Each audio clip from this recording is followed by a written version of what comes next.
Hello friends, welcome back to the new video. If you are the new viewer on my channel, so firstly subscribe my channel and like the video. So today's video title is how to change hotspot password in Samsung phone. So let us start our video. Move on the setting icon first. After that you will see many options. Scroll up, click on the mobile hotspot option. After that again click on the mobile hotspot, and after that you will see more option. Click on the more. After that click on the configure mobile hotspot option.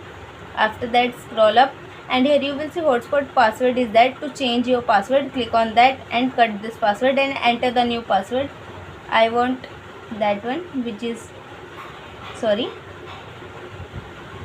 you will remember that your hotspot password must be consist of 8 characters. After that click on the save option.